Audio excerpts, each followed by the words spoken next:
Shrimp, come here. Shrimp. Shrimp, come here for the video, yeah. Good morning, Everhouse. We're Matt Emma Demarco, and this is our house in Birkirkara.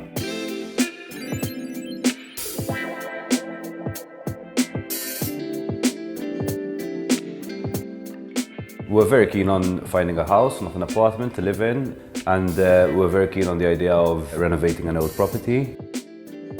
Wanted something with character, and a lot of the places we found that did have a certain amount of character weren't really suitably designed for kind of modern day living.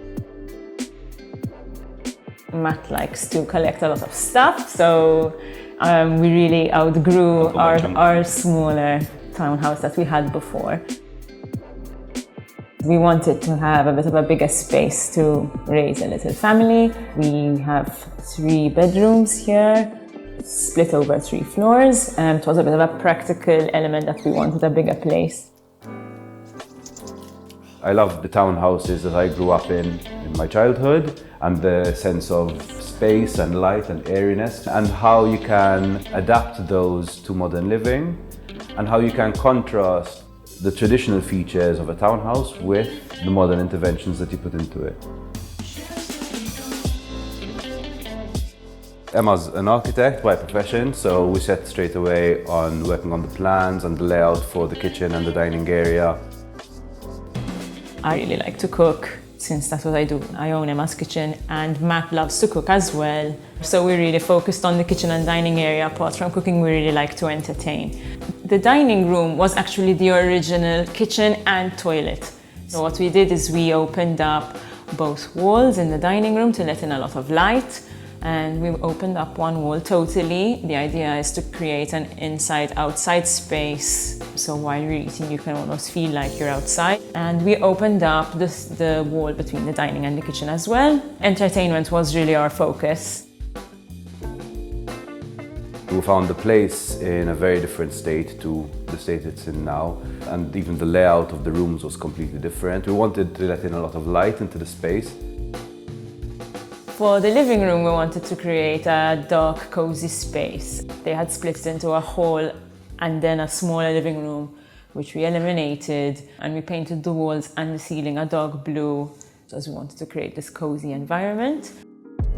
The bedrooms are upstairs, so they're really full of light.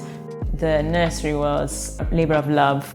We spent a couple of weeks in isolation here before I gave birth, and we spent those weeks working on it together, which were really, really nice. We moved in here about 6 weeks before Sam was born, so it was very, very last minute, but we really wanted to be here and set ourselves up in our new space.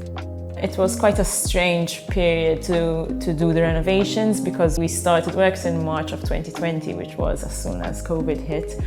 We would speak to the builder on the phone. He would do the works throughout the day, and every evening Matt and myself would come over and see what he did that day, and we would joke that fairies were renovating our house, because we would never meet. Matt actually never met the builder till the very end of the project. Since we removed the toilet from what was the kitchen is now the dining room, we needed to find a new space, and there was a sort of dead zone under the stairs. We wanted to give it some character, so we came up with the terrazzo and pink combination. What we really like about the old Maltese townhouse is the character that it brings. We love the high ceilings, the solid walls, the old Maltese tiles, and we've contrasted that with concrete floors, more modern materials, and the Carrara marble countertop. This contrast of old and new that we really like, which sort of respects the old, but also brings it into the modern day lifestyle that we have.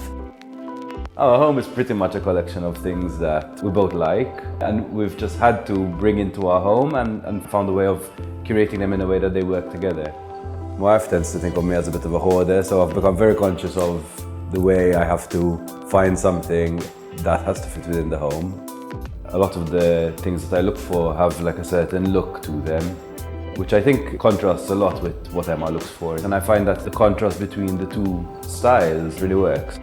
between clean and things which have a bit more wear and tear to them and a bit more of a story to them. So even if it's things like broken tiles on the floor, I'm happy enough to replace them, even though it might be impractical, but I like the sound that they make.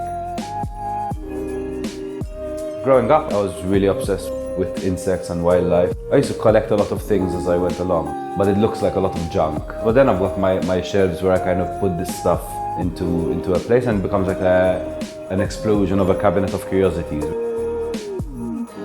We love to fill our home with a collection of work by local artists.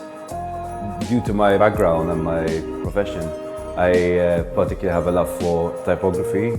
So that passion led to me running Multitype, and my interest in old typography and in old signage locally comes out, I think, in stuff that I fill my home with as well. Even if we're abroad, I start thinking of how I can bring it home and make it work. Some pieces will actually be quite large, and I end up having to empty my backpack and leave stuff behind, much to Emma's dismay.